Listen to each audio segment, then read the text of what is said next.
સર્વેને mobile silent પર મૂકવા વિનંતી છે.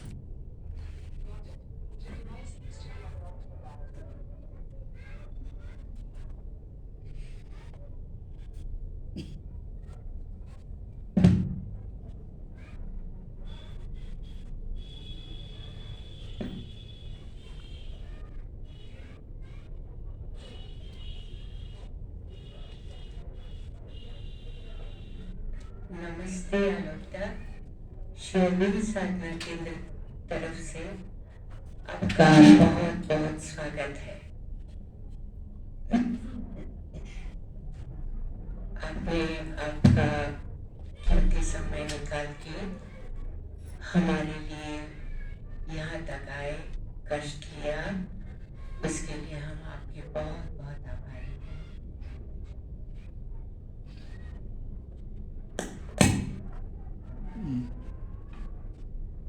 मुझसे कहा गया है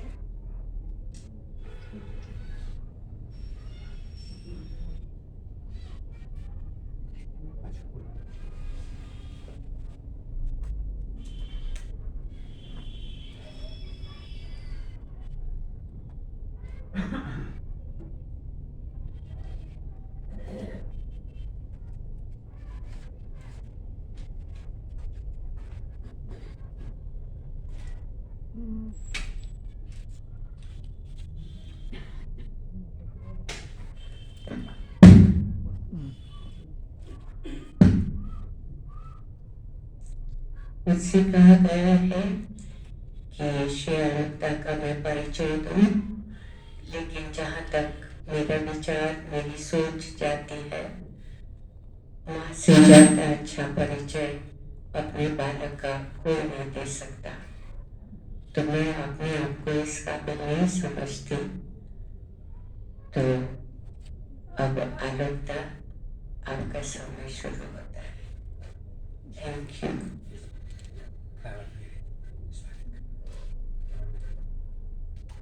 आलोकता के स्वागत के लिए भावना में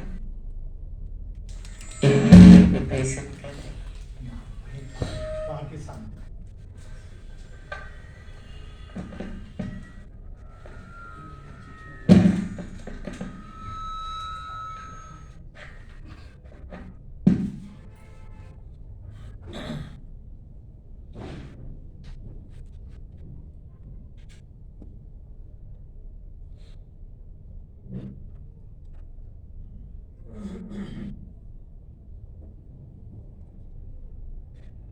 नमस्ते. आशा जी ने कहा कि आने में कष्ट हुआ.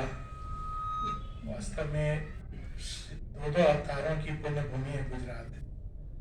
और सबसे अधिक तो जैसे ही मैं यहाँ आया, योगेश भाई ने मुझे माता जी के और श्री अरविंद के जो अमूल्य भी लगता है कि मूल्य हो गया, उन वस्तुओं का परिचय दिया, जिसके बाद लगता है कि उनको देखने मात्र से हम लोगों की बरसों की थकान दूर हो सकती है. एक छोटी सी कहानी याद आती है. मुझे पता है विषय क्या है, लेकिन अब क्या बुलवाएंगे मुझे नहीं मालूम. वस्तुओं से परिचय से याद आया और गुजरात से कनेक्टेड स्टोरी है. एक बार अब मैं नाम शायद ठीक से स्मरण ना हो, पर कोई भाई थे गुजरात से जो जाते थे और उनके अभिन्न मित्र ने मुझे कहानी सुनाई है. ये ऑथेंटिक स्टोरी है. तो उनके मन में कई बार आता था कि काश मुझे श्री अरविंद के धोती को कभी साफ करने का अवसर मिल जाए.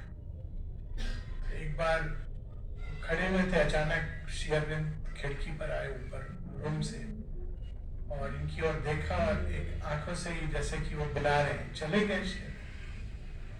उन्होंने पूछा कि विल यू वॉश दिस धोती। अब नॉर्मली ये काम चंपकलाल जी करते थे, और चंपकलाल जी ने ये काम जब शेरविंद से मांग के दिया था तो शेरविंद ने पूछा था आर यू श्योर। लोग न जाने क्या क्या कहेंगे, क्या क्या बातें होंगी। खैर उन्होंने दिया और ये ले गए धोती साफ करके। जब ये वापस आए तो जब इन्होंने दी धोती सूखने के बाद, तो चंपकलाल जी भी वहां पर थे। वो कुछ देर के लिए गए होंगे कहीं, और ये शेरविंद की लीला है। तो शेरविंद ने उनसे धोती जब हाथ में दी तो रिसीव करते हुए एक रिमार्क किया, कुछ कहा। उन्होंने ये कहा कि I have with this act I have washed away your karmas। केवट की कहानी है, और कितना है कि केवट की कहानी में केवट कहते हैं और राम मुस्कुराते हैं। यहाँ पर राम कह रहे हैं और ये मुस्कुराए, ये क्या हो गया? ये तो उन्होंने कल्पना नहीं की थी। तो चंपकलाल जी के चेहरे पर एक हल्का सा एक भाव आता है कि मैं तो कब से ये कर रहा हूँ, लेकिन मुझे शेरविंद ने कभी कुछ नहीं कहा। शेरविंद मुड़ के उनके कंधे पर हाथ रख के कहते हैं एंड योर्स टू। ये वस्त्रें नहीं है, ये हम सब जानते हैं। बहुत बड़ा एक परम सौभाग्य है कुछ भी शेरविंद से जुड़ा हुआ हमारे जीवन में आना, उनको और बड़े बड़े सुंदर ढंग से रखे हुए हैं, उनकी केयर लेना, ये बहुत बड़ा सौभाग्य है। इस छोटी सी कहानी के साथ हम इस विषय पर आते हैं। शेरविंद के कुछ महावाक्य हैं जो उनकी उन मुख्य पुस्तकों में हमको मिलते हैं। और यदि अब लोग कहते हैं कि बहुत बड़ा लिटरेचर है शेरविंद का, कैसे कहाँ से शुरू करें? शुरू कर भी दें तो अंत तो है नहीं। कई बार लोग इसलिए शुरू नहीं करते हैं, ये बहुत बड़ी भूल है। जब क्षीर सागर में कोई व्यक्ति जाता है तो उसकी डेप्थ और विड्थ को नापने के लिए नहीं जाता है, उसमें डूबने के लिए जाता है। श्री रामकृष्ण परमहंस की कहानी कहते थे ना कि तुम जब मनुष्य भगवान की थाल लेने जाता है तो उसकी हालत तो ऐसे होती है जैसे सॉल्ट की डॉल, नमक की पुड़िया, जैसे जैसे जाता है भूल जाता है। तो उसी प्रकार से शेरविंद की पुस्तकों का सेवन एज ए डॉक्टर प्रेस्क्राइब ये सबसे बड़ा सत्संग है। सत्संग की महिमा हमारे यहाँ बताई गई है। एक घड़ी या दो घड़ी आधों में पुनियाद, तुलसी संगति साधु की हरि कोटि अपराध। यही चीज श्री कृष्ण कहते हैं स्वल्पमस्य धर्मस्य। अर्जुन पूरा तो नहीं कर पाएगा, मुझे नहीं मालूम। अर्जुन कहते हैं बहुत डिफिकल्ट, आप क्या क्या बोल रहे हो मुझे तो आनंद तो आ रहा है लेकिन मैं इसको बहुत कठिन लग रहा है। तो श्री कृष्ण कहते हैं तू सुन ले, इसका तो थोड़ा सा स्वल्पमस्य, थोड़ा सा भी इसका पालन करेगा तमाम भय से तेरी मुक्ति हो जाएगी। तो शेरविंद के पुस्तकें, शेरविंद के महावाक्य उस क्षीर सागर की तरह हैं, इसकी कुछ छींटे ही हमको तृप्त कर सकती है। बाकी जितना पीने का प्यास हो उतना पीना चाहिए, और इसको जितना पियो उतनी प्यास बढ़ती है। समुद्र के पानी की ये विशेषता होती है, आप पिएंगे तो प्यास बढ़ती है, समुद्र के पानी में ये होता है। तो शेरविंद वैसे ही अथाह समुद्र है। और फिर भी अगर हम लोग लें तो 4-5 पुस्तकें प्रमुख और सबके कुछ महावाक्य हैं। और शीर्ष पर सावित्री, तो उसका एक महावाक्य है। हर एक वाक्य अद्भुत है, इसलिए हर व्यक्ति के लिए कोई और वाक्य अद्भुत होगा, लेकिन मेरे लिए जो महावाक्य सावित्री में आता है, all can be done if the god touches there, कितना लिबरेटिंग है। कुछ भी असंभव नहीं है, भगवान का स्पर्श मिल जाए तो कुछ भी असंभव नहीं है। All can be done if the god touches there. और भी है सावित्री में कई महावाक्य, lay all on her, she is the cause of all. पर भगवान अपनी जिम्मेदारी से नहीं भागते हैं। ये नहीं कि कर्म तुमने किया, हमने तो दुनिया अच्छी बनाई थी, तुम्हारे कर्म है, योर प्रॉब्लम। श्री माता जी वैसे वाले भगवान नहीं। ले all on her, she is the cause of all. सारी सृष्टि उन्हीं से निकली है, और जब हम इसको उनको अर्पण करते हैं तो कल्याण होता है, रूपांतरण होता है। उसी तरह से उनकी पुस्तक है द लाइफ डिवाइन, उसमें भी अनेकों अद्भुत महावाक्य हैं, मानव यात्रा को डिस्क्राइब कर रहे हैं Shri Arvind. The ascent to the divine life is the human journey, the work of works, the acceptable sacrifice. Sacrifice हम सब करते हैं, बच्चों के लिए, हस्बैंड के लिए, अभी कुछ एक हस्बैंड भी वाइफ के लिए, थोड़ा टाइम चेंज हो रहा है, पहले केवल दिस वे था, बच्चे माता पिता के लिए, never, still that thing is yet to come, और माता पिता तो करते हैं बच्चे के लिए। लेकिन ये सारी जो हम सैक्रिफाइस करते हैं, ये सब अपनी अपनी जगह इनका रोल है, लेकिन एक्सेप्टेबल सैक्रिफाइस कौन सी है? कहते हैं कि ascent to the divine life, Divya जीवन की ओर आरोहण। अब इसको सैक्रिफाइस क्यों कह रहे हैं? क्योंकि उसके लिए हमको उन तत्वों का को सैक्रिफाइस करना, यज्ञ रूप में आहुति देनी है, जो हमको उस एसेंट की ओर, ऊपर उठने की ओर रोक रहे हैं। Ascent to the divine. और वो कहते हैं it is the human journey. तो कोई पूछे कि आप क्या जॉब कर रहे हैं, थैंक यू, आपने लंबा चौड़ा इंट्रोडक्शन नहीं दिया, क्योंकि सच बात है, हम लोग का काम क्या है? हम सबका एक ही काम है, the ascent to the divine life. आगे वो जो कहते हैं कि यदि मनुष्य ये नहीं करता है तो वो एक अन्य जीव जंतु, कीड़े मकोड़ों की तरह जो इस समर प्लैनेट अर्थ पे little speck of mud and water में आ गए। और डिवाइन डिवाइन का एक और महावाक्य जो पूरे जीवन को बदल सकता है, और एक मनोचिकित्सक के रूप में, और एक उसमें मैंने इसको बहुत ही अद्भुत पाया है। For all problems of existence are essentially problems of harmony. मनुष्य के जीवन की सारी समस्या, चाहे वो देह का रोग हो, दैहिक दैविक भौतिक तापा, जितने भी रोग हैं, रोग ही नहीं, शोक हैं, जितने भी मोह हैं, जितनी भी चीजें हम अज्ञान, सब सामंजस्य, इसका जो मूल सॉल्यूशन है सामंजस्य। और सबसे बड़ा सामंजस्य है स्पिरिट जो हमारा ओरिजिन है, और मैटर जो माध्यम है अभिव्यक्ति का। इन दोनों के बीच सामंजस्य नहीं है।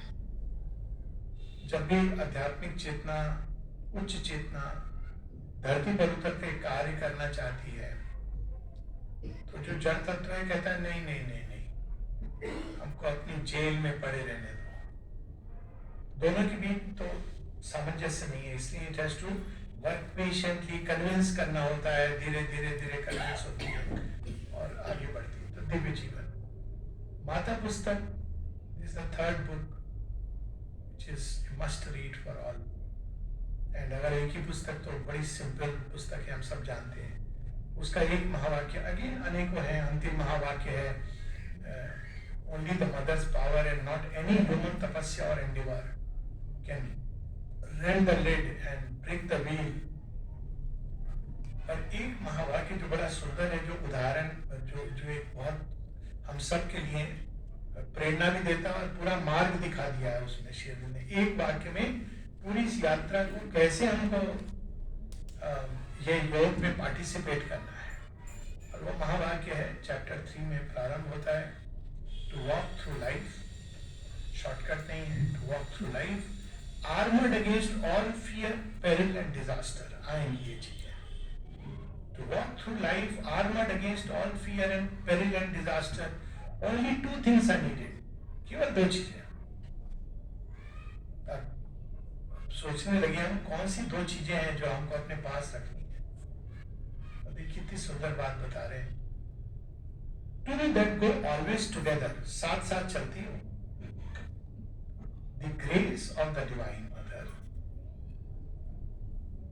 माँ भगवती की कृपा, और साथ में क्यों कहते हैं दे गो ऑलवेज टुगेदर, क्योंकि जो दूसरी चीज बता रहे हैं कंडीशन, उसके कारण हम ग्रेस को रिसीव करने के लिए तैयार होते हैं।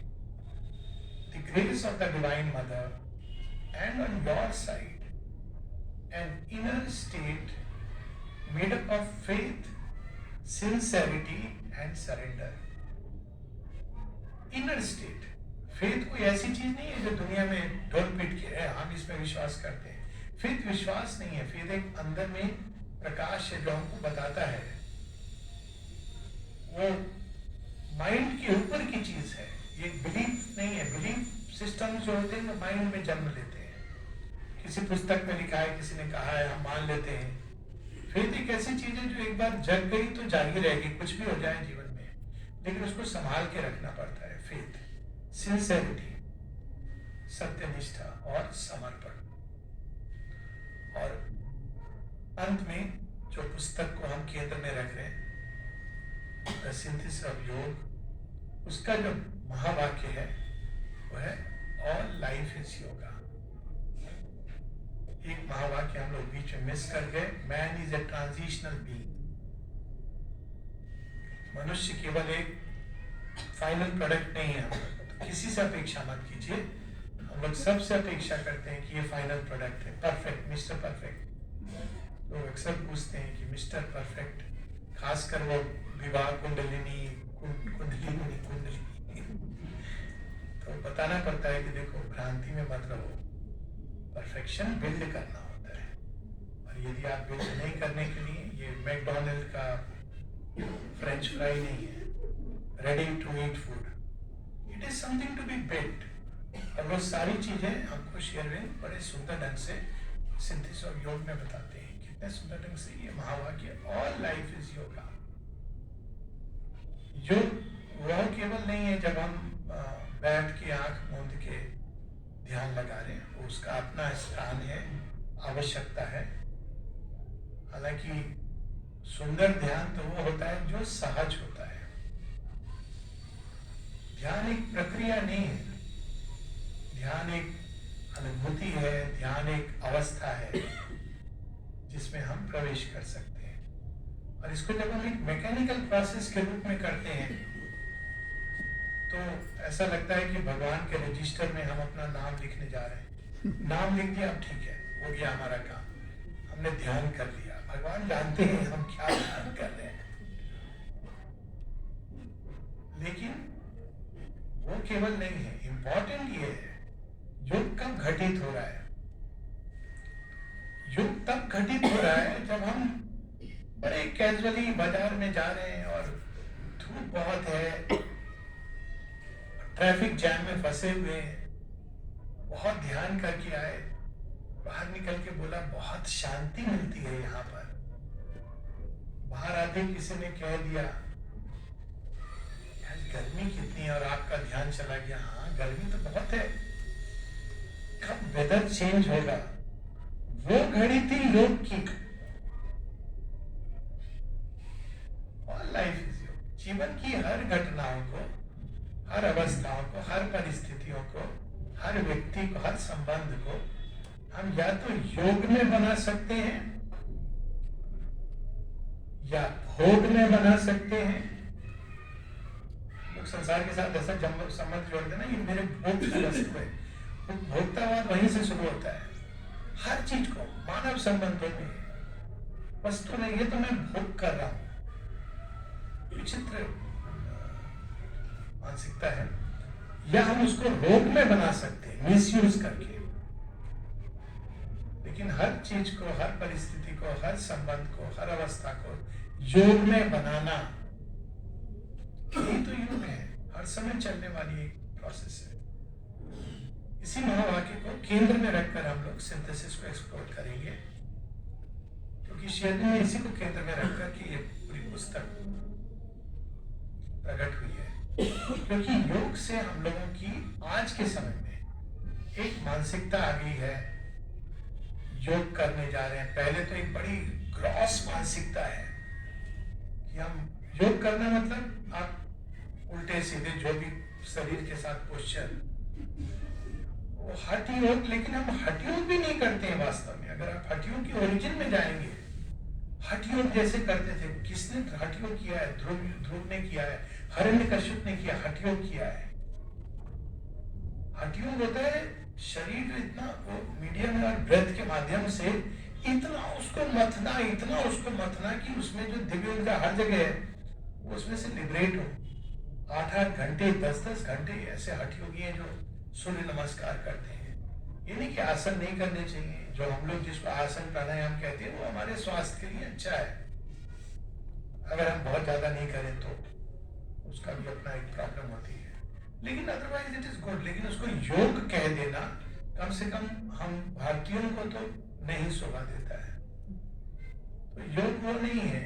योग ये भी नहीं है कि हम बैठ के बड़े ध्यान में बैठे हुए हैं। माता जी से एक बार किसी ने कहा, माँ कहती है there are disciplines like Raj yoga and hatha yoga which have nothing to do with spiritual life. ये माता जी के वाक्य हैं।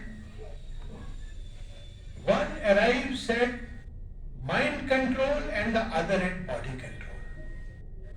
राजयोग की टेक्निक्स बहुत सुंदर है माइंड को कंट्रोल करने के लिए। आप देखिए, यम नियम पालन कीजिए, उसके बाद अपने माइंड को लगाइए उस एक लक्ष्य की ओर। इट्स वंडरफुल अगर कोई प्रैक्टिस करे। ये और बात है कि केवल एक यम को या नियम को पालन करना पूरी जीवन का विषय है। Most people will not be able to cross that. तो फिर योग क्या है? यहाँ श्री अरविंद हमको प्रकट करते हैं सिद्धेश्वर योग में सबसे पहले कि योग क्या है। योग एक कंसेंट्रेटेड इवोल्यूशन है, एक तीव्र गति से विकास। तो ये विकास तो सारे संसार में कहीं ना कहीं किसी न किसी रूप में हो रहा है। हम लोग कहेंगे नहीं नहीं, हम तो देखते हैं कि चीजें नीचे जा रही है, ये हम भूल जाते हैं। नीचे जाना भी ऊपर आने की तैयारी होती है, क्योंकि कुछ रह गया अधूरा, कुछ छूट गया है, हमको उसको पिकअप करना है। जैसे घर से निकले, थोड़े दूर जाके गए, अरे हमने तो पासपोर्ट छोड़ दिया था, वापस आए।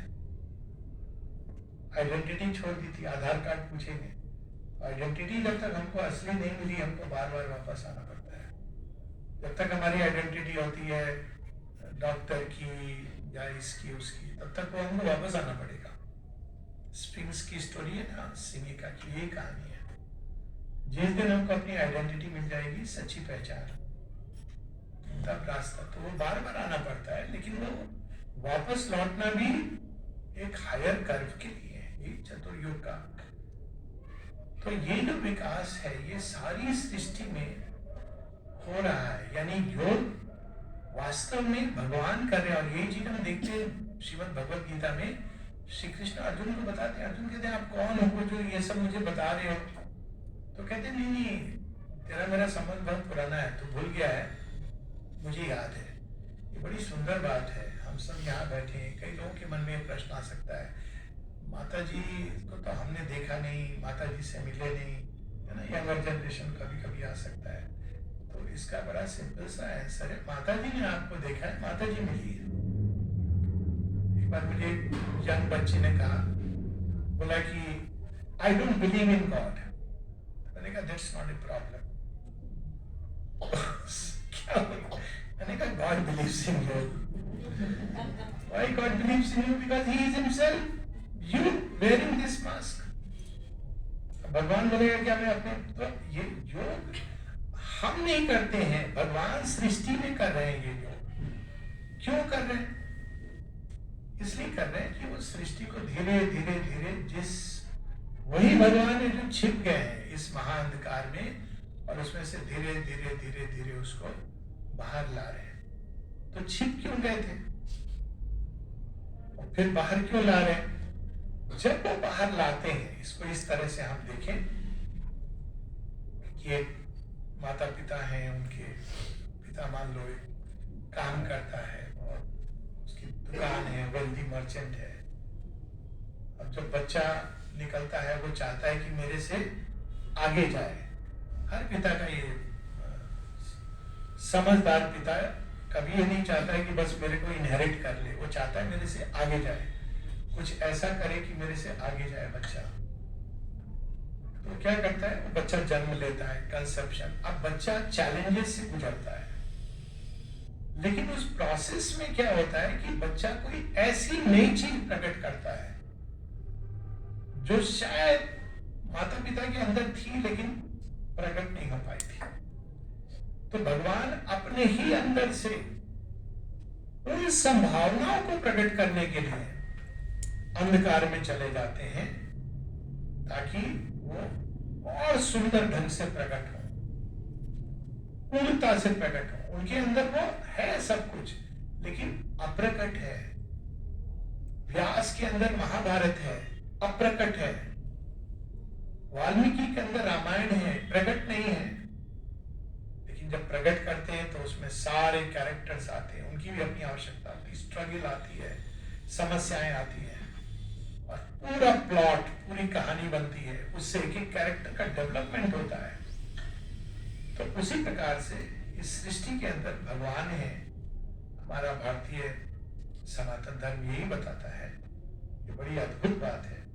अक्सर आजकल ये प्रश्न उठता है कि क्या डिफरेंस है। मैं एक बहुत इंपॉर्टेंट डिफरेंस सदैव याद रखने योग्य है कि अन्य धर्म भारत के बाहर, मैं भारत की बात नहीं कर रहा हूं, भगवान कहीं ऊपर है,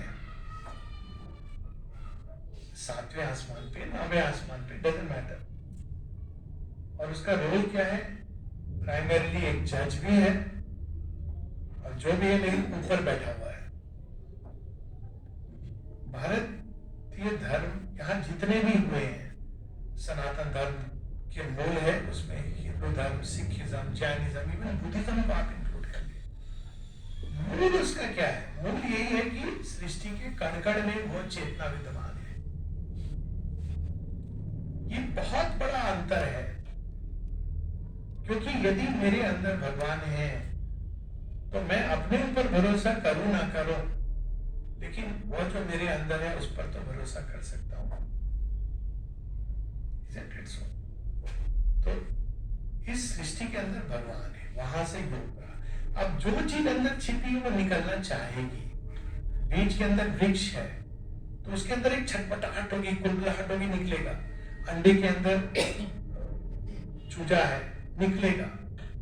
तो उसी प्रकार से सृष्टि के अंदर भगवान है, वो निकल रहे हैं। लेकिन जब वो निकलते हैं तो क्या करते हैं, परिवर्तित करते जाते हैं उन सब चीजों को जिससे वो जुड़े हुए थे, जिसमें से निकल रहे हैं। श्री कृष्ण की जो कहानी है, माँ यशोदा बांध देती है उनको वृक्षों के बीच में।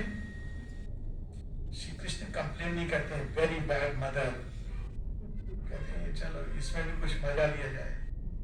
तो क्या होता है, वृक्ष टूटते हैं और उसमें से देवत्व प्रकट होता है। This the story. तो जब भगवान जो छिपे हुए हैं इस सृष्टि के अंदर निकलते हैं तो वो साथ में जो कुछ है उस सबको मॉडिफाई करते हुए निकलते हैं, वो सब भी चेंज होने लगता है। इससे इन चीजों से ना बड़ी प्रैक्टिकल जीवन की चीजें निकलती हैं। जैसे फॉर एग्जाम्पल हमारी जो संगति है उसका क्या प्रभाव होता है। आपकी संगति अच्छी होगी ना तो अपने आप देखोगे कि आपके अंदर बहुत कुछ मॉडिफाई होने लगेगा। भगवान की संगति, तो वो निकलते हैं तो उनका तो वो तो पारसवाणी की तरह तो सृष्टि में चेंज होने लगता है। और जैसे जैसे चेंज होता है, पहले जड़ तत्व प्रकट होता है, जड़ तत्व के अंदर से जीव प्रकट होते हैं नाना प्रकार के, फिर और निकलते हैं तो उसके अंदर से मनुष्य प्रकट होता है। इसको श्री अरविंद बताते हैं सिंथेसिस ऑफ योग में, द 3 स्टेप्स ऑफ नेचर और 3-fold लाइफ। 3 प्रकार के जीवन है जो अब तक हम जीते हैं। एक जीवन है जो केवल भौतिक जीवन से जुड़ा हुआ है, मटेरियल लाइफ। इसमें केवल सारे दिन ये क्या चलता रहता है, सुबह उठ के चलता है कि ब्रेकफास्ट में क्या बना रहे हैं, ब्रेकफास्ट खत्म होने के पहले दोपहर को क्या बना रहे हैं। लाइफ आजकल थोड़ी चेंज हो गई है स्विगी वगैरह के कारण।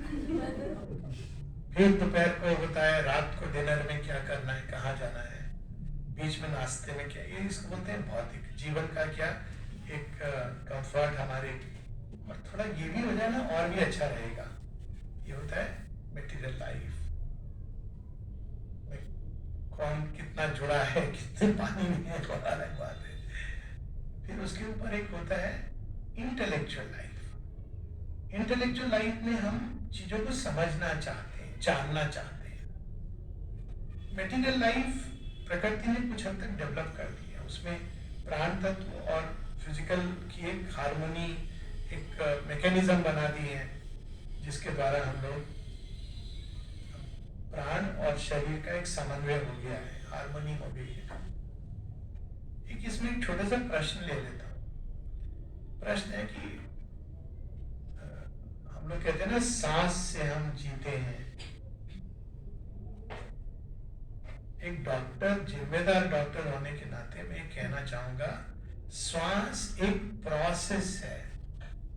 हम लोग प्राण से जीवित हैं। प्राण वो ऊर्जा है जो सारी सृष्टि में है।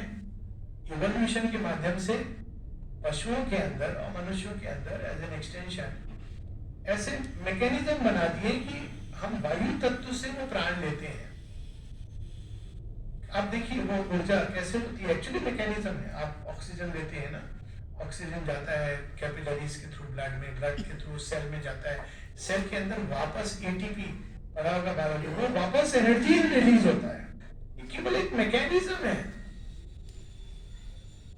लेकिन ऐसे जीव हैं जो ऑक्सीजन से नहीं श्वास लेते हैं, वो एनारोबिक उनकी रेस्पिरेशन होती है। तो हम मैकेनिज्म को, हमको ये नहीं समझना चाहिए कि वो ट्रूथ है, वो एक प्रोसेस है। जब हम कंप्यूटर पे टाइप करते हैं, स्क्रीन पर आता है, तो उसमें जो कीबोर्ड है वो नहीं कर रहा है, पोएट्री लिख रहा है, लिख तो वही रहा है जो पीछे बैठा है। आर्टिफिशियल इंटेलिजेंस में भी प्रोग्रामिंग वही कर रहा है व्यक्ति, वो जो भूसा भरेगा आर्टिफिशियल इंटेलिजेंस उसी को पूरा करके, और हमको लगेगा वाह कितना। अब देखिए, किसी ने पूछा था श्रीअरविंदो के बारे में, अगर कृष्ण जी के बारे में पूछिए तो आप कुछ फीड किया है आपने, उसके हिसाब से राम जी के बारे में आर्टिफिशियल इंटेलिजेंस चैट जीपीटी पे किसी ने क्वेश्चन किया तो क्या अजीब सा मिथोलॉजी कुछ ऐसे करके आया था, जो फीड किया आपने, तो जो फीड कर रहा है, तो उसी प्रकार से इस धरती के अंदर ये जो दूसरी लाइफ है हमारी, इंटेलेक्चुअल लाइफ है, ये डेवलप कर रही है। वाइटल और फिजिकल लाइफ डेवलप हो गई है अभी तक के लिए। तो हम प्राण की ऊर्जा खींचते हैं और उसको शरीर के अंदर मैकेनिज्म में हमारे अंदर ऊर्जा आती है। भोजन से भी ऊर्जा हम लोग लेते हैं, और बातचीत में भी, सत्संग से तो बड़ी शुद्ध ऊर्जा मिलती है। अभिप्सा से लेते हैं, और नष्ट कैसे करते हैं, गॉसिप में बहुत नष्ट करते हैं, इत्यादि इत्यादि। नष्ट करने के तो बहुत उपाय मनुष्य ने ढूंढ लिए हैं।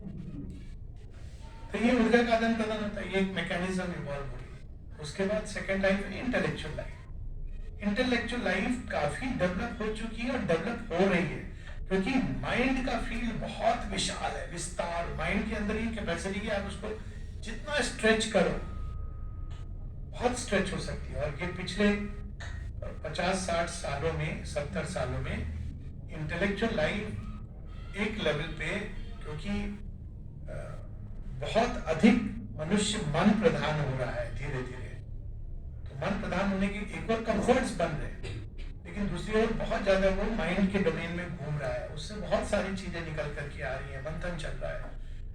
तो इंटेलेक्चुअल लाइफ वास्तव में मनुष्य का साइन होता है, लक्षण। और इंटेलेक्चुअल लाइफ का मतलब है हम विचारों के माध्यम से चीजों को समझना चाहते हैं, हम विचार प्रधान है। विचार भी तरंगों की तरह सारी सृष्टि में है। देखा होगा ना, कभी कभी कोई किसी से बोले कि तुम ये सोचो, बोलेगा कैसे सोचे। जनरली क्या होता है, कोई समय होता है जब कुछ विचार आपके अंदर प्रकट होते हैं, कोई समय बिल्कुल उल्टे होते हैं। क्यों होता है ऐसा? ये मशीन एक बनाई हुई है यहाँ पे, वो तरंगों को कैच करती है। हमको कब पता चलता है? जब वो विचार अंदर में एक रूप ले लेता है, वाइब्रेशंस की तरह। ये तो एक कॉमन चीज है।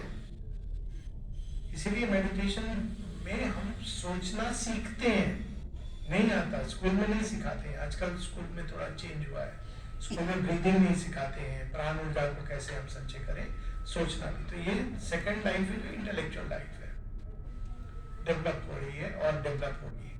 और इसके आगे एक और लाइफ है जो पीछे बैठी हुई है। इंटेलेक्चुअल लाइफ का जो प्रोडक्ट रहा है अभी तक, वो रहा है फिलॉसफी, साइंस, विज्ञान, ये सब इसके प्रोडक्ट्स हैं। और एक और लाइफ है जो अभी बीच बीच में आती है, दिखती है, फिर बैकग्राउंड में चली जाती है, वो है स्पिरिचुअल लाइफ। और स्पिरिचुअल लाइफ क्या है? जीवन, उसमें सब बदलता है, हमारी दृष्टि बदलती है, सृष्टि बदलती है। और ये सब कैसे हो रहा है? कैसे हो रहा है कि मनुष्य के अंदर पशु था, बंदर था, सबके पूर्वज, कभी हम लोग लगाते नहीं, हम लोग तो मानते हैं और हमको कोई इसमें बुरा नहीं लगता, क्योंकि हम तो वानरों में भी हम वानर राज हनुमान को देखते हैं, रीछ राज जामवान, तो हम लोग कोई इशू नहीं है, वानर थे हम मानते हैं, लेकिन कौन से थे? हनुमान जी थे।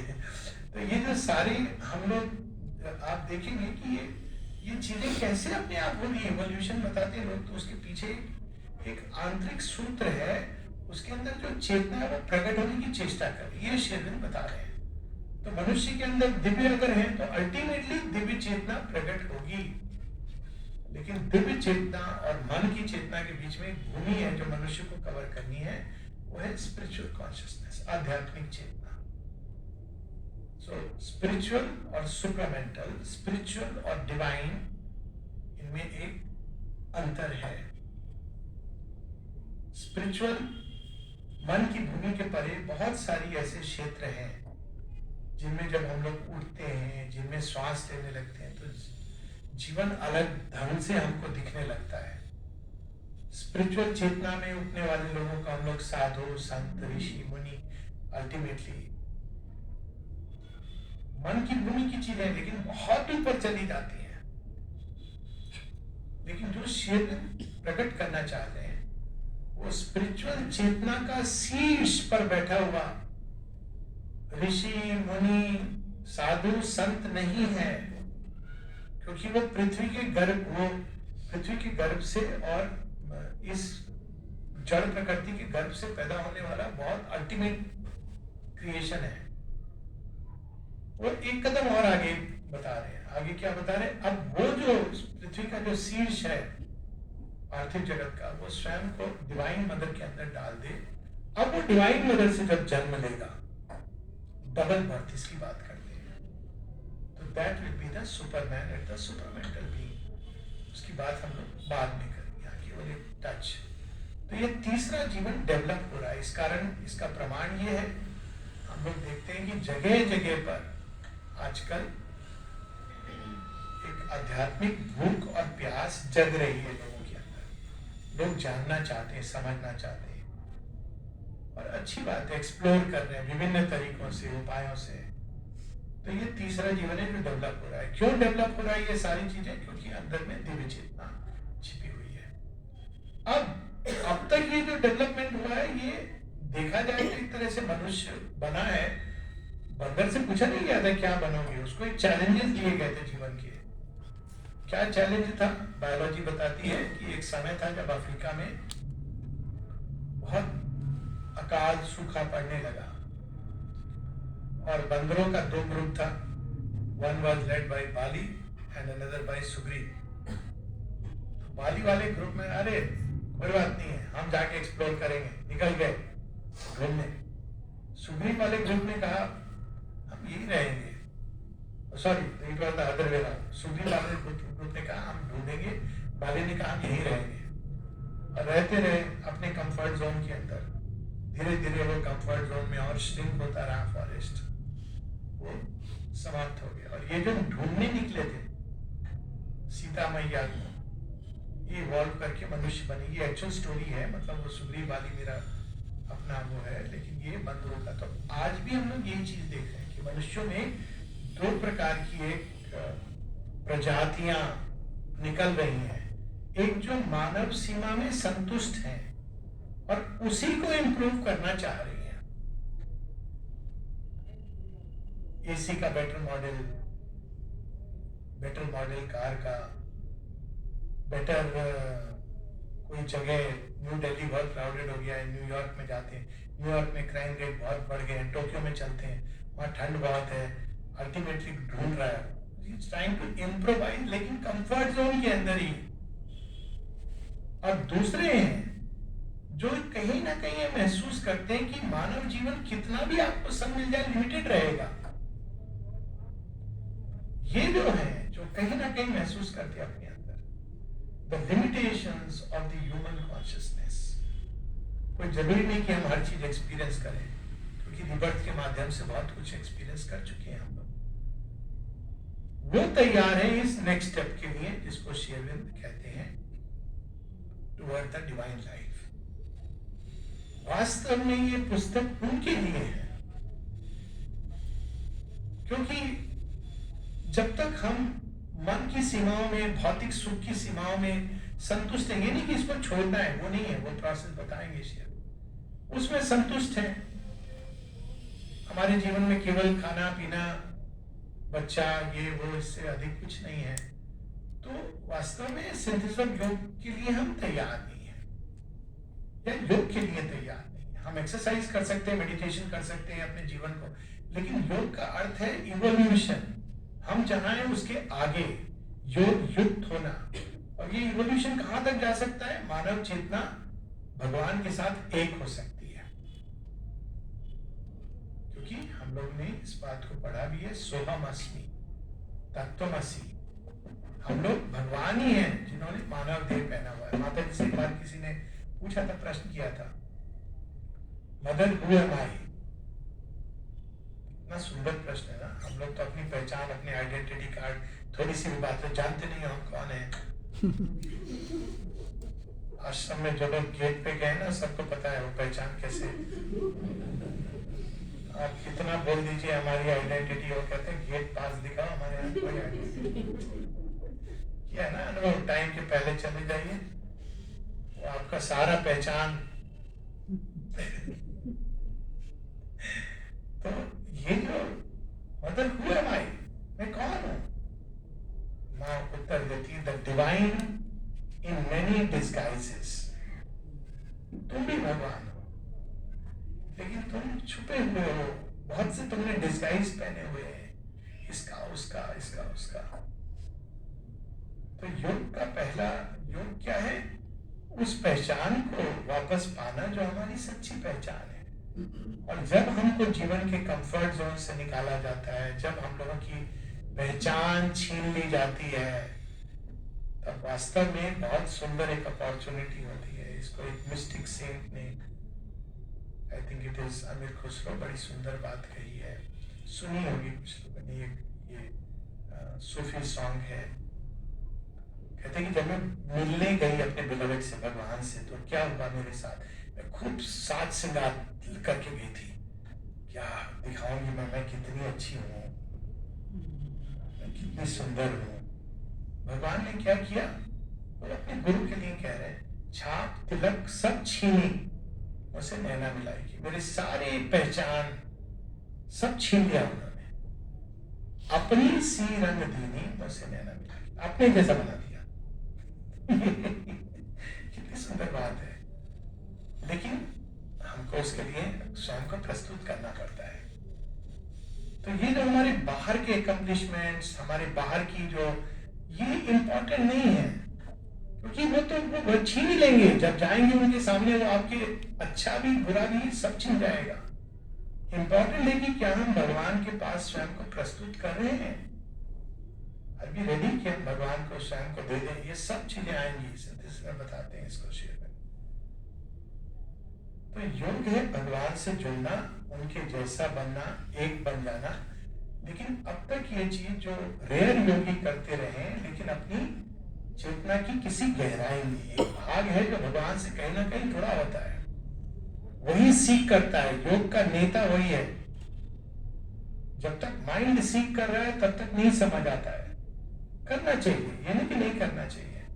माइंड प्रयास करता रहेगा, एक दिन जो रियल लीडर है सैक्रिफाइस का, उसको शेरविन कहते हैं साइकिक बीइंग। उसके पहले मन प्राण शरीर नेता, मन होता है, मैं नेता हूं, गाइड हूं, लेकिन उसको पता नहीं है माइंड का क्या तरीका है कि वो ऐसा गाइड है जिसके पास ना टॉर्च है, ना उसको रास्ता ठीक से मालूम है, लेकिन है, हम बताएंगे बताएंगे ना, होते हैं ऐसे लोग, आप देखेंगे कई शहरों में मैं मिला हूँ, यहाँ तो मेरी नहीं इस तरह की वाकया हुआ, लेकिन और जगह हुआ है।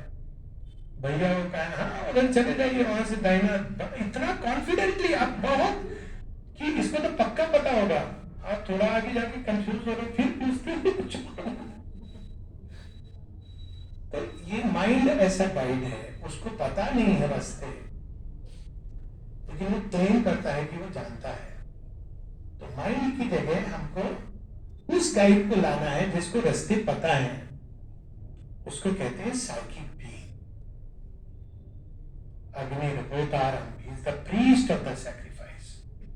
तो सबसे पहली योग की जो प्रोसेस होती है उसको बाहर निकालना।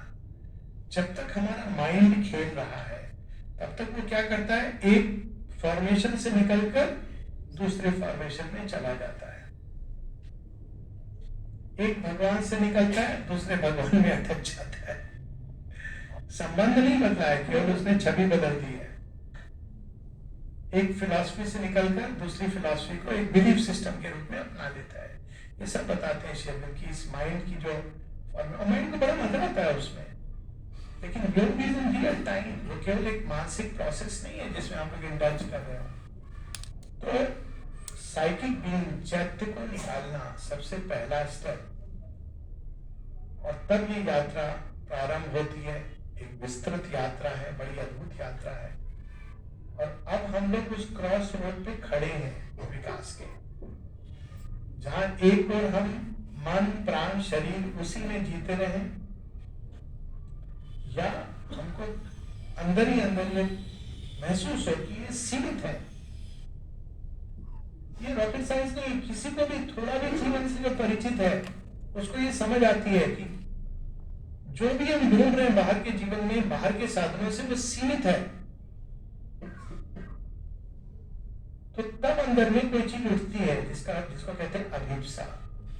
इसके परे क्या है?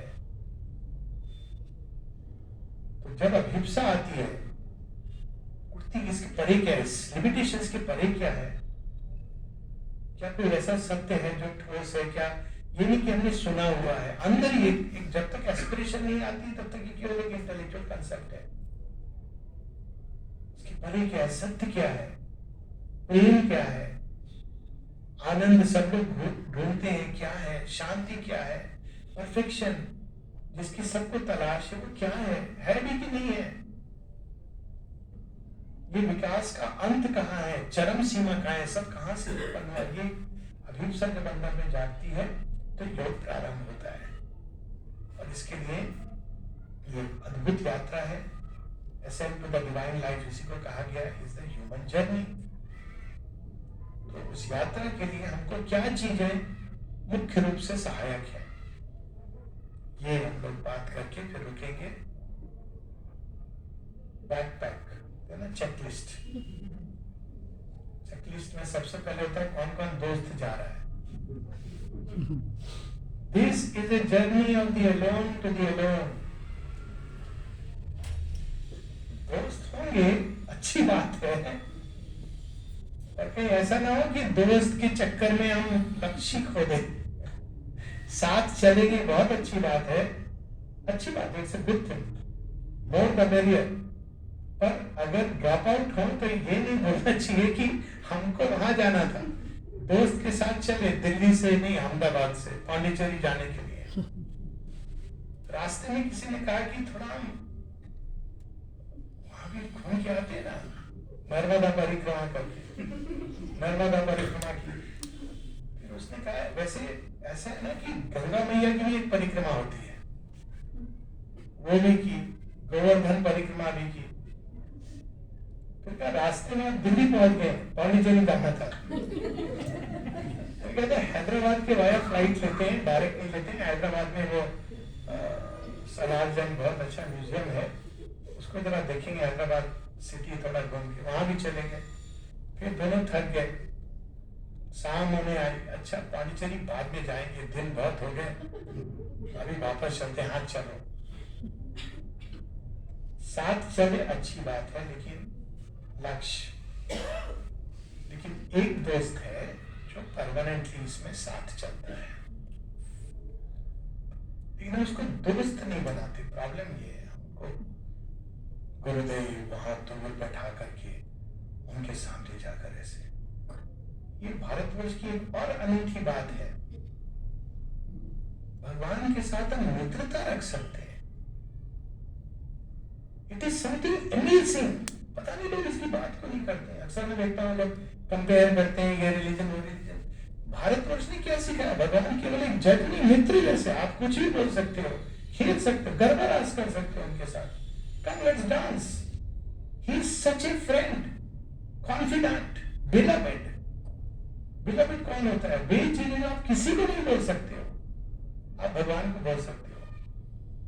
होती है ना, कोई ऐसा व्यक्ति जो कहेंगे हम सब शेयर कर लेते हैं, कोई कह रहा है तो नंबर 1 झूठ। नहीं कर सकते हो। Let's agree. अक्सर लोग मेरे पास आते हैं मैरिज काउंसलिंग, कहते हैं हम अपना सब शेयर कर ले। मैं कहता हूं देखो, पहले तो तुम भी नहीं जानते कि तुम्हारा सब क्या है और शेयर करोगे तो इतना कंफ्यूजन और इतनी मिसअंडरस्टैंडिंग हो पाएगी, फिर मेरे पास मत आना घूम के। नया जीवन शुरू करो। नहीं कर सकते हो शेयर। हमको खुद को नहीं पता होता है, हम डिस्कवर करते हैं अपने अंदर बहुत सारी चीजें, लेकिन एक मित्र है जिनके साथ हम शेयर कर सकते हैं। क्यों? क्योंकि वो जज नहीं करता है, हमको कंडेम नहीं करता है, वो हमको मार्ग दिखाता है। फिसल गए, गिर पड़े, मिट्टी लग गई, तो ये नहीं कहता देखा था मैंने, बोला था तुमको, तुम पतित। वो ऐसे नहीं बोलता, वो कहते कोई बात नहीं, मैं पतित पावन हूं। बार बार उठाता है। ये ऐसा मित्र है। तो दूसरे कौन होते हैं? जो एक तो आपकी अपनी एस्पिरेशन है, बहुत जरूरी है। बिना एस्पिरेशन के योग नहीं होता है। टेक्निक्स योग नहीं है। घंटों मेडिटेशन किया बिना एस्पिरेशन को पकड़े, योग नहीं प्रारंभ हुआ। एस्पिरेशन नहीं है तो प्रेयर हो सकती है। Prayer is a good substitute. और एक दिन अंदर में कुछ कहते हैं ना, चिड़िया निकलती है, पंख फैलाती, फड़फड़ाती है, और अचानक कहती है अरे इतना बड़ा आकाश है, मेरे को तो उड़ना है, उड़ना है। ये एस्पिरेशन है। जब तक चिड़िया पिंजरे के अंदर है और लोग कह रहे हैं तेरे पंख तो बहुत अच्छे हैं, लेकिन तू ये मिर्ची खा ले। पैरट होता है ना, तो मंत्र बोल देना। पैरट बोलता है, क्यों बोलता है? होता है उसको मालूम है कि मुझे मिलेगी खाने के लिए, बोल रहा है। मुर्गी थोड़ी हो, वो तो एक दिखावा कर रहा है। उसको भी मालूम है मुझे क्यों चाहिए। हम जाके भगवान के सामने प्रणाम कर रहे हैं, क्यों? हमारे हिस्से की मिर्ची और चने की दाल मिल जाएगी। भगवान तो पिंजरा खोल के हमको उड़ाने के लिए आए हैं, पर उसमें हमको डर लगता है। ये मत बोलिए, यहाँ कंफर्ट है। ये आप क्या बोल रहे हैं? आप पागलपन की सलाह दे रहे हैं। You are a bad guide. वो क्या कहते हैं? Come fly, I will fly with you. पढ़ी किसी ने story, Jonathan Livingston Seagull? Anyone? It's a wonderful book. इसको पैराबल ऑफ सीगल्स नल्ली दानिश पर एक टॉक दी है। Parable of the seagulls, Jonathan Livingston. भगवान से बातें तो हमको वो क्या हमारे फॉर्मेट से काम नहीं कर रहे हैं। हमको लगता है बहुत अच्छा है, डिवाइन मदर आ गई, गाइड बन गई हमारे योग की, तो अब तो हमारा जीवन बहुत अच्छा होगा। हमारा बच्चा फर्स्ट क्लास फर्स्ट पढ़ेगा, हार्वर्ड यूनिवर्सिटी जाएगा। अब तो डिस्क्रेडिट हो गई एनीवेज, अच्छा है, खूब पैसा कमाएगा। भगवान भी नहीं करने आए हैं। वो अगर जीवन को टच करेंगे तो क्या करेंगे? वो थोड़ी बोलेंगे कि मैं भी तुझे पिंजरे के अंदर वो मिर्ची दे रहा हूँ। वो पिंजरा खोलेंगे, आप घबराओगे, बोलेंगे आ जाओ, मिर्ची यहाँ पर है आप बाहर आएंगे। अब वो ना पिंजरा बंद कर देंगे, आप वापस नहीं जा सकते। गेम का पहला रूल सेट हो गया, और वो धीरे धीरे धीरे धीरे धीरे धीरे उड़ना सिखाएंगे। फिर आपको एक नया आनंद आएगा, नए जीवन में श्वास लेंगे, फ्रीडम का एहसास होगा। तो इसलिए जो डिवाइन गाइड की वर्किंग है, माता शेरविन सिलसिले में बताते हैं, वो वैसी नहीं है जैसी मानव मन अपेक्षा करता है। और यदि हम ये कल्पना करेंगे कि जैसी मानव मन अपेक्षा करता है वैसा करें, और कोई डैजलिंग मिरेकल के पीछे भागेंगे, मिरेकल क्या होता है कि हमको घर चाहिए, अरे घर हमको मिल गया, कहीं से रेन फॉल पानी आ गया, दैट इज नॉट। असल मिरेकल तो ये है, तोते को उड़ना सिखा देना मुक्त गगन में, ये मिरेकल है। भगवान से छोटी मोटी चीज वो करेंगे अगर हम यही उनसे संबंध जोड़ेंगे, इनटू इट, क्योंकि आर्थ और अर्थार्थी, बट दैट इज नॉट योग, दैट इज रिलीजन। अच्छी बात है। योग है जब हम, भगवान कहते हैं मेरे साथ उड़, उड़ते उड़ते तुझे पता भी नहीं चलेगा कि तुम मेरे जैसा बनता चला जाएगा। तो भगवान के मेथड, माँ के तरीके वैसे नहीं है जैसे मानव मन अपेक्षा करता है, क्योंकि वो ऑल नोइंग गाइड है। वो हमारा पास्ट जानती है, हमारा भविष्य जानती है। अनुभव किया होगा ना कई बार, एडोलेसेंस में बहुत होता है कि काश काश काश से भरी होती है जिंदगी। फिर जब एडल्ट होते हैं तो हम बड़े समझदार हो जाते हैं, अरे ये सब कल्पना है, ड्रीम है, रियल लाइफ ये है, रियलिटी ये है, प्रैक्टिकल चीजें ये है, होता है ना सारे काश। फिर पूरी जिंदगी काश की जगह कश्मकश। ये सारे जो काश थे ना, भगवान ने नोट किए होते हैं, उनका तरीका बिल्कुल अलग है। तो उनमें क्या करना होता है हमको? Trust, complete trust. माँ ने पकड़ा है, ले जाएंगी, कैसे ले जाएंगी, कहां से ले जाएंगी, उनको ठौर ठिकाना पता है। हर मिनट अगर हम हर दिन पूछेंगे क्यों हो रहा है ये मेरे लाइफ में, क्यों हो रहा है वैसे, ये चैलेंज क्यों आ गया, मेरी मिर्च कहाँ चली गई, मेरा घरौंदा भी बंद हो गया, मुझे बाहर क्यों निकाल दिया मेरे परिवार वालों ने। भगवान बने देख, विभीषण के साथ भी मैंने ऐसे किया था, मालूम है क्या हुआ था उसके बाद, पांडवों के साथ भी ऐसे किया था। तो we have to understand कि ways of the divine mother are not human ways. Complete trust, complete surrender. तीसरी चीज, आप यात्रा में जा रहे हैं, रोड मैप तो चाहिए, गूगल मैप चाहिए। कोई भी गूगल मैप को साथ में ह्यूमन इंटेलिजेंस को बंद मत कर दीजिएगा। जो भी गूगल मैप यूज करते हैं, if you shut the human intelligence, you may get lost. Keep your intelligence intact. तो किताब जो होती है, एक स्क्रिप्चर, वो गूगल मैप की तरह नहीं फॉलो करनी है, क्योंकि योग रियल टाइम में हो रहा है। जैसे आपकी यात्रा रियल टाइम में हो रही है, हो सकता है एक जगह गड्ढा खुदा हो, गूगल में नहीं पकड़ा हो, इमेज नहीं, अचानक आप आगे, उस दिन ट्रैफिक डाइवर्शन हो गया है, आप चले जाएंगे, आपको फाइन हो जाएगा, बिकॉज ये गूगल मैप नहीं बता सकता है। तो यात्रा रियल टाइम में होती है। तो किसी भी स्क्रिप्चर को, और शेयरविल में तो इतने सारे हम लोग के सामने रखे, लेकिन इसको फॉलो करने के लिए, इसको समझने के लिए vast supple of plastic intelligence चाहिए। क्या अंतर होता है? एक होती है जो डॉगमेटिक इंटेलिजेंस, ऐसा कहा है वैसे करना है, नैरो, सीमित। जैसे कभी आपने देखा होगा कि आश्रम में कभी कभी माँ, छोटा बच्चा आता है 5 साल का, उसको मजा आ रहा है, आसपास खुश हो रहा है, समाधि के बाद भी वो इधर उधर देख रहा है, माँ पकड़ के सिर रखो, जैसे भगवान गुस्सा हो जाएंगे अगर तूने समाधि में सिर नहीं रखा। अब भगवान इसको देख रहे हैं कि तेरे अंदर क्या हो रहा है। तो यहाँ भी तुझे ये काम, तेरी चेतना ऐसी है, पकड़ के डाइनिंग रूम में खाना अगर नहीं खाया, जबरदस्ती खा रहा है तो बहुत अच्छी बात है। तो ये जो डॉगमा बनाने की चेष्टा होती है, एक बार किसी ने मेरे से पूछ लिया, आपने डॉक्टर साहब बहुत अच्छा है, आपने टॉक दिया ये सब, लेकिन मैंने देखा कि आपने केवल माँ को प्रणाम किया, शेयरविंद को नहीं किया। पूछा मुझसे किसी ने, मैंने कहा उसका दोषी तो शेयरविंद है। अब उन्होंने ऐसे कह दिया कि if you turn to the mother, then automatically I am there. तो डिसाइपल ने पूछा ये भी, but if you turn to your mother is automatically there. She said this proposition is not true. तो अब आप उनसे ये प्रश्न कीजिए, इसका उत्तर तो मैं नहीं दे सकता। तो पता ये डॉगमा इस तरह से होता है ना हर चीज में हम लोग। तो कोई भी की जो पुस्तकें हैं शेयरविंद की, इसको हमको एक प्लास्टिक इंटेलिजेंस क्या होती है एक होती है जो शब्दों को पकड़ती है, और प्लास्टिक कहते हैं उसके पीछे चेतना को पकड़ रही है। क्या कहना चाह रहे, नहीं समझ आ रही, कोई बात नहीं है, प्रतीक्षा करेंगे, आप देखेंगे कि वो शब्द, ये कैप्सूल्स ऑफ लाइट हैं, ये रिलीज करेंगे लाइट को और हमको समझ आने लगेगी, ऑटोमेटिकली समझ आने लगेगी, धीरज धरे।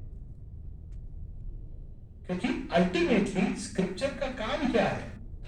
स्क्रिप्चर का काम है हमको उनसे जोड़ना जो स्क्रिप्चर के परे हैं। इसलिए शिवलिंग कहते हैं for the sadhaka of the integral yoga is not a साधक ऑफ वन बुक और many books, he may use them, but he is the sadhaka of the infinite. किसी बुक फॉर्मेट नियम में नहीं बांध सकते हैं। और माता जी शिवलिंग के साथ तो एक्चुअल कहानियां ऐसी जुड़ी हैं जो कल्पना के परे हैं, किसी फॉर्मेट में आप नहीं बांध सकते। तो बुक्स पढ़नी चाहिए, ये भी शिवलिंग कहते हैं आवश्यक है, बहुत सहायक है रास्ते में, लेकिन उनका सार्थत्व निकालना चाहिए। वो क्या कहना चाह रहे हैं, शब्दों में नहीं उलझना चाहिए। शब्द एक माध्यम है, उसके थ्रू हम उनकी कॉन्शियसनेस से कांटेक्ट में आ रहे हैं, और जैसे जैसे हम कांटेक्ट में आएंगे शब्द अपने उस गूढ़तम अर्थ को स्पष्ट करते जाएंगे, अंदर में स्पष्ट करेंगे, शांत होकर जब हम पढ़ेंगे। और चौथी चीज जो है पेशेंस, समय लगेगा इस यात्रा में। ये हनुमान जी वाली छलांग नहीं है, ये ब्रिज बना के धीरे धीरे चलने वाली रास्ता है, जिसमें बहुत अप डाउन होंगे, गोल चक्कर आएंगे, सब होगा। क्यों ऐसा होगा? क्योंकि ये समग्र जीवन की यात्रा है, पूरा जीवन योग है। और वहीं पर हम लोग समाप्त करेंगे। इस महावाक्य को शिवलिंग दो तरह से समझाते हैं। All life is yoga. कैसे योग है? हम तो देखते नहीं किसी को योग करते हुए। वास्तव में लोग योग कर रहे हैं अंदर अंदर। कैसे? हर किसी से अगर पूछो, एक ओपिनियन पोल ले लिया जाए इलेक्शन रिजल्ट में, ओपिनियन पोल, क्या चाहिए, शांति या जन जन जमेला, आनंद या दुख पीड़ा कष्ट, प्रेम या झगड़ा, झगड़ा ईर्ष्या सब जोड़ दे उसके साथ, ज्ञान या अंधता मूर्खता, स्वास्थ्य या रोग। अब देखिए, कोई भी ऐसा होगा संसार में, पढ़ा लिखा कुछ भी कर दीजिए, अनपढ़ कहीं का भी, अमेरिका इंडिया को, दो चीजें बोलेगा, एक ही उत्तर आएगा। लेकिन हम सब जो करते हैं एक्शन इसकी विपरीत करते हैं। हम अपने जीवन में पूर्णता को तलाशते हैं, जिनसे संबंध जुड़ा है उसमें पूर्णता को खोज रहे हैं। इसलिए माता जी कहती हैं कि to want an ideal husband और आइडियल वाइफ, बहुत बड़ा प्रेशर आप डाल रहे हो उस पर, टूट जाएगा व्यक्ति। आप बन जाओ आइडियल, ये आपके हाथ में है। आप दूसरे से अपेक्षा करना, मां कहती है like wanting him to be divine. How is it possible? लेकिन ढूंढ रहे हैं उसी चीज को। That is by this subconscious yoga. ढूंढ रहे हैं उसी चीज को, दो चीजें नहीं ढूंढ रहे हैं। और ये ढूंढते हैं, फिर नहीं मिलता है, इल्यूजन प्रतीत होता है, थोड़ी देर के लिए व्यक्ति विरक्त होता है, फिर ढूंढता है, फिर इल्यूजन करते करते एक दिन कहता है असल चीज कहाँ है? ये जो प्यास है मेरी कहाँ भी देगी? कोई तो जगह होगी ना जहां पर बुझेगी।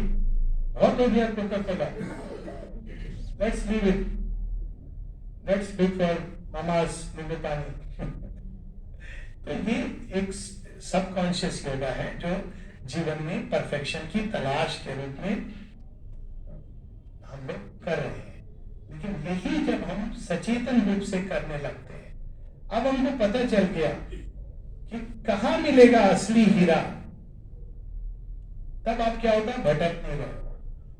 सब्जी मंडी में जाके नहीं पूछ रहे हो कि भैया हीरा बेचोगे? वो पत्थर होगा ना, उसको बेच देगा, यही हीरा है, 1000 रुपए में ले जाएगा। बड़े खुश हो गए। देखो वो लोग कह रहे थे कि 1 लाख रुपया में 1000 रुपए में हीरा मिला है।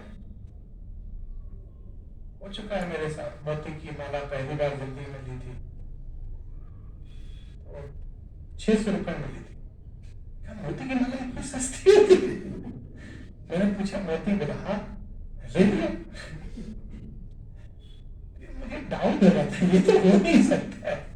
पता चला एक एक मोती 1 लाख रुपए का होता है, जो ओरिजिनल लग रहा आप अच्छा, लेकिन उससे मेरे ज्ञान का द्वार खुला। पता चला राइस पर्ल्स भी कुछ होते हैं, कुछ आर्टिफिशियल होते हैं। रियल मोती के लिए गहराई में जाना पड़ता है। उससे पूरा एक उद्घाटन हुआ जीवन में। तो ऐसे ही हम लोग मोती की माला, हीरा, ये सब देखते, लेकिन जब पता चल जाता है कि असली चीज कहाँ मिलेगी, हम उसको कॉन्शियसली ढूंढने लगते हैं। उसके लिए जो प्राइस है देने को तैयार है, क्योंकि पहुंच भी गए दुकान पे तो प्राइस, भगवान के घर में तो आप धन से काम नहीं होता ना, वहां तो सर्वस्व से काम होता है। अब सर्वस्व तो मुश्किल है। हम लोग कहते भगवान थोड़ा सा छोड़ दो, कहते नहीं, मेरा ये फॉर्मूला है ही नहीं। देख, मैंने गोपियों के साथ भी यही किया था और द्रौपदी के साथ भी किया था, तब मैंने रिवील किया था। मेरा पुराना तरीका है। मैं कुछ छोड़ने वाला नहीं। दोगे तो पूरा दो, नहीं तो ठीक है, तुम्हारी जिंदगी है। फिर बाद में थोड़ा मोलतोल होता है, कहते अच्छा थोड़ा थोड़ा करके पूरा दो। पूरा इंस्टॉलमेंट्स में देना है, तुम्हारी मर्जी। ज्यादा पेन होगा, ये बता रहा हूं, ज्यादा पेन होगा, क्योंकि आप बार बार जो रखा था आप उसमें भी आपको बाद में मजा नहीं आएगा। कहते उससे अच्छा वाला पार्ट भगवान को दिया था वो अच्छा था, फिर वो ये भी आप देंगे, फिर भी पूरा नहीं दे रहे। अंत में आप बोले दे लो, आप मानोगे तो बोले, और पूरा एक साथ देंगे तो इंटेंस थोड़ा पेन हो सकता है, लेकिन वो एक बार में सारा हो गया। तो ये 2 तरीके योग के। योग is about consciously giving oneself to the divine। कम से कम श्री अरविंद का योग, यही श्री कृष्ण के भी योग का मूल है। सर्वधर्मान परित्यज्य मामेकं शरणं व्रज। वहीं से ये योग प्रारंभ होता है।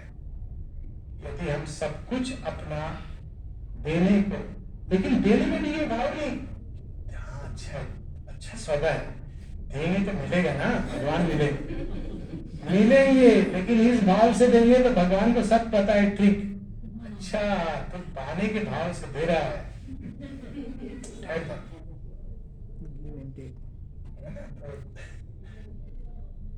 अनकैलकुलेटिंग अनरिजर्व्ड सरेंडर। सर्वधर्मान परित्यज्य मामेकं शरणं व्रज। ये जो अंत है गीता का, वहां से श्री अरविंद के योग का प्रारंभ होता है। Surrender to the divine and infinite mother is the only goods. अंत में यही काम आता है। प्रारंभ होता है हेजिटेटिंग सरेंडर से और अंत होता है पूर्ण स्वाहा से। यज्ञ है, उसमें आहुति देनी है, और एक बार ये आहुति की लत लग गई तो आप बार बार जाएंगे। जैसे शराबी बार बार जाता है तो एक बार ये लत लग जाती है तो रुकता नहीं है जीव। भगवान पूरा का पूरा ले लेते हैं। एक वाक्य बस हम लोग पढ़ेंगे, उसके बाद वी विल स्टॉप क्योंकि थोड़ा सा touch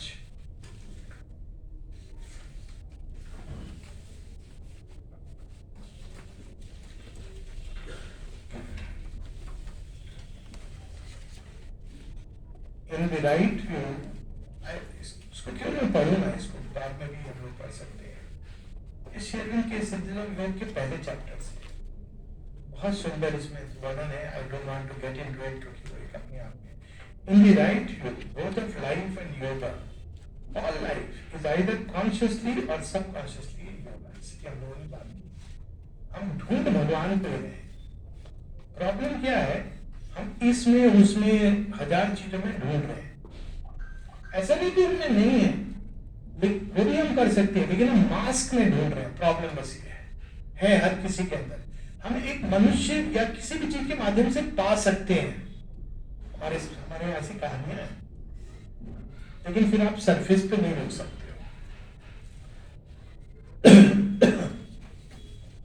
What we mean by this term in methodized effort towards self perfection. हर कोई चाहता है self perfection, आत्म परिपूर्णता. Perfection is about that. जो कुछ भी आधा अधूरा हो पूर्ण हो, पूर्णता को प्राप्त करे. पूर्णता मतलब किसी चीज की फुलनेस. ज्ञान चाहिए, ज्ञान पूर्णता को प्राप्त करे. प्रेम चाहिए, प्रेम पूर्णता को प्राप्त करे. जॉय चाहिए, पूर्णता को प्राप्त करे. आत्म परिपूर्णता, self perfection. By the expression of the secret potentiality latent in the being. और इसकी संभावना हमारे अंदर है, इसीलिए हम इसको सीख करते हैं. And highest condition of victory in that effort, the union of the human individual with the universal and transcendent existence we see partially expressed in man and in the cosmos. और उसकी शर्त क्या है परिपूर्णता की? सीमित ईगो में जब तक हम रहेंगे परिपूर्णता नहीं होगी. पहले हमको ये 3 पॉइंट्स है जिसमें भगवान स्वयं को अभिव्यक्त करता है. वो है इंडिविजुअल सोल के रूप में, इमिनेंट डिवाइन जो अंतर्यामी है, कॉस्मिक केवल हमने अपने अंदर भगवान को पा लिया लेकिन संसार में हम भगवान को नहीं देख पा रहे तो क्या होगा? विमुख हो जाएंगे. तो यूनिवर्सल वो भी आवश्यक है सृष्टि के सारे खेल में. और उसके परे, क्योंकि आपको एक फंडामेंटल फ्रीडम रखनी है अपने अंदर, क्रिएशन की भी परे. तो ये 3 लेवल है जिसमें हमको भगवान को ढूंढना है, पाना है, एक होना है. व्यक्ति को अपने अंदर, समष्टि के अंदर, कलेक्टिविटी के अंदर, छोटा सा समाज हो, जो भी हो, जहां से भी प्रारंभ करें, एक छोटा सा ग्रुप, उसी में मुश्किल होता है. ग्रुप क्या? घर में 2 लोग, 4 लोग भी नहीं, मुश्किल होता है. अगर दोनों एक दूसरे में भगवान देखने लगे, देखिए जीवन कैसे बदल जाएगा. राइट फॉर 1 डे आपस में थोड़ा पैक्ट कर लीजिए. अगले दिन, कल मैं तुम में भगवान देखूंगा और तुम मुझ में भगवान देखना. एक प्रयास, केवल 1 दिन का प्रयास. आधे घंटे तक तो कोशिश चल तो कॉस्मोस में भी ढूंढना है, नहीं तो क्या होगा? वो स्थिति हो जाएगी ना मीरा बाई वाली. ढूंढ लिया उन्होंने भगवान, लेकिन देखिए लाइफ कैसे टूट गई, बिखर गई. चित्तौड़ से उनको जाना पड़ा, विष का प्याला पीना पड़ा, क्या क्या नहीं सहा उन्होंने. ऐसा नहीं होना चाहिए. शेरविन सृष्टि, समष्टि, सबके कल्याण की बात करती है. संसार दिव्य बनना चाहिए. केवल मैं दिव्य, मेरे अंदर में मैंने भगवान को पा लिया, ये काफी नहीं है. संसार, समाज, सब कुछ भगवान का एक्सप्रेशन बनना चाहिए, यूनिवर्सल. सारी सृष्टि से हमारा संबंध वैसे होना चाहिए जैसे भगवान जोड़ते हैं. उपभोक्ता वाला संबंध नहीं, इसको काट दिया, उसको खा लिया नहीं. और तीसरा, इसके परे ट्रांसेंडेंट. ट्रांसेंडेंट क्यों चाहिए? एक तो फ्रीडम, लेकिन उससे भी बड़ा, क्योंकि भगवान नित्य क्षण नवीन रूपों में स्वयं को प्रकट करते हैं. ट्रांसेंडेंट बड़ा सुंदर एक भक्ति है, उसमें ये 3 टर्म्स है, ट्रांसेंडेंट, कॉस्मिक और इंडिविजुअल. क्रिश्चियनिटी में भी आते हैं, father, son and the holy spirit. Bharatvarsh में तो ये नॉन है. ट्रांसेंडेंट मतलब अभी कुछ और भी है जो अभिव्यक्त नहीं हुआ है विश्व के अंदर, और उसके प्रति भी हमको खुला रखना है ताकि हम नवीन चीजों को प्रकट कर सके जो अभी विश्व के अंदर नहीं आई है. यही होता है ना, द्वारका में वो बनाया विश्वकर्मा जी ने, उसके अंदर वो ऐसी चीजें उन्होंने जोड़ दी, ऐसे रत्न जो थे नहीं धरती के अंदर. तो श्री कृष्ण को डुबाना पड़ा कि ये संभाल नहीं सकेगी, अभी इसको डुबा दो. राम जी के विवाह में भी यही होता है. ऐसे पुष्प, ब्रह्मा जी कहते हैं मैंने बनाया ही नहीं है. अब ब्रह्मा जी को क्यों नहीं मालूम है? क्योंकि ब्रह्मा जी भी कॉस्मिक के घेरे में आते हैं कि कौन से पुष्प है, मैंने नहीं बनाया, मैं सृष्टि करता, मैं नहीं जानता हूं. क्यों? क्योंकि ट्रांसेंडेंट, परात्पर है. उन्होंने मानव देह धारण किया है, नई चीजें. तो ट्रांसेंडेंट इसलिए कि हम कितना भी परफेक्शन की तरफ बढ़े, परफेक्शन एक एंड पॉइंट नहीं है. वो एक कॉन्स्टेंटली ग्रो करने वाली चीज है। आज का परफेक्शन कल के लिए जरूरी नहीं कि वही हो। ये एक बड़ा सुंदर वर्ड है, जैसे कि पशु जगत का या पेड़ पौधों का एक परफेक्शन है जिसको उन्होंने हार्मोनाइज करके, जिससे वो हजारों वर्ष भी जी लेते हैं। फिर एक पशु जगत का परफेक्शन है, इंस्टिंक्ट से ड्रिवन होते हैं। क्या परफेक्शन है उसमें? सांप को ठीक पता चलेगी, बाज जो ईगल होता है ना, उसको कैसे पता चलता है कि एग्जैक्टली उसका शिकार क्या है, और जो शिकार है उनको भी पता चल जाता है। वो ट्वीट करते रहते हैं, ट्वीट रीट्वीट करते रहते हैं कि आ रहा है बाज, और जो बाकी सभी चिड़िया उड़ जाती है। केवल वो जो नहीं सुन सकते वो शिकार बनने से बचती है। कुछ एक सांप है उठा लेता है वो। तो वो ये उसका एक परफेक्शन है। देखेंगे आपको लगेगा कि व्हाट इज परफेक्शन, लेकिन मानव के परफेक्शन के सामने वो कम पड़ जाता है। हालांकि मानव के अंदर वो कैपेसिटी नहीं है, परंतु तो मानव के अंदर दूसरी कैपेसिटी है, तो एक नया परफेक्शन जिसकी ओर हम लोग बढ़े हैं। तो परफेक्शन एक ऐसी चीज है जो कॉन्स्टेंटली ग्रो करती, इवॉल्व करती है जैसे जैसे नए तत्व आएंगे। तो यानी सुपर माइंड, सुपर मेंटल भी बार बार शेरन कहते हैं it is not the ultimate, ultimate तो इन्फिनिट है, तो कभी हो नहीं सकता है। पर ये इंपॉर्टेंट इसलिए है, जिसके साथ, जिस विचार के साथ हम लोग उठेंगे, यदि ऐसा है तो फिर सुपर माइंड की बात क्यों? अब तक हमारा जो विकास हुआ है वो अज्ञान में हुआ है। एक बार हम इस थ्रेशोल्ड को क्रॉस करेंगे तो हमारी जो कांस्टेंट प्रोग्रेशन होगा वो ज्ञान में होगा, आनंद में होगा। श्री ऐसे कहते हैं कि then it will be freedom to greater freedom, delight to greater delight, knowledge to greater knowledge. अभी हमारे क्या है? असदो मां सदगम्या, तमसो मां ज्योतिर्गम्या, मृत्योर्मा अमृतम कन्या। ये डिफरेंस होगा, और ये डिफरेंस इंपॉर्टेंट है क्योंकि एक बार हम इस क्रिटिकल उसको क्रॉस कर लेंगे, पीड़ा, सफरिंग, इविल, इसकी संभावना समाप्त हो जाएगी। विकास नहीं रुकेगा, अनफोल्डिंग भगवान की नहीं रुकेगी। और यहीं पर श्री अरविंद ये बात सुंदर कहते हैं, ये संसार माया नहीं है, मिथ्या नहीं है, ये संसार भगवान का उत्तरोत्तर प्रकटन है। और चूंकि भगवान अनंत है तो ये मैनिफेस्टेशन भी इंफिनिट है। लेकिन एक बार सुप्रामेंटल मैनिफेस्टेशन प्रारंभ हो गया तो प्रलय की आवश्यकता नहीं होगी।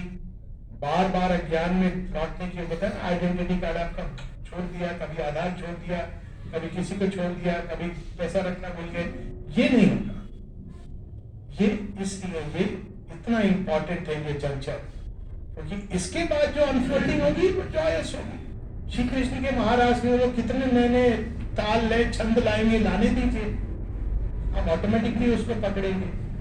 लेकिन अभी वो नहीं है। अब तो उनके पाँव देखते हैं या अपने पाँव चलाते हैं, कैच नहीं कर पाते। इसीलिए सुपर माइंड को शेर कहते हैं परफेक्ट परफेक्शन। इसी के साथ हम लोग यहाँ रोकेंगे। मैंने सोचा था कि वी विल कीप 15 मिनट्स में क्वेश्चन आंसर। मुझे कोई समस्या नहीं है, लेकिन मुझे पता नहीं सब लोगों की क्या फॉर्मेट है। क्वेश्चन है तो मैं कर सकते हैं हम लोग, नहीं तो वी विल कंटिन्यू टुमारो। तो પછી લાસ્ટ સેશનમાં રાખીશું આપણે। ओके, ठीक है। ऐसे भी कर सकते हैं, कल हम लोगों के जो 2 सेशन होंगे तो हर एक 2 सेशन में, नेक्स्ट सेशन में आधे के बाद हम लोग क्वेश्चन आंसर कर सकते हैं। और बेटर ये रहेगा कि अगर हम लोग थोड़े प्रश्न कुछ पहले से लिख लें, यहाँ रख दे। इसलिए पढ़ूंगा नहीं मैं लेकिन नहीं तो कई बार कंफ्यूजन हो जाता है और डिसऑर्डर हो जाता है। इसलिए अगर कोई ऐसा प्रश्न है तो keep it here, any number of question, any kind of question, because all life is yoga. ये योग जीवन के हर एस्पेक्ट से जुड़ा है। केवल ये मत पूछेगा शेयर मार्केट का कल क्या होगा और कौन सी सरकार बनेगी।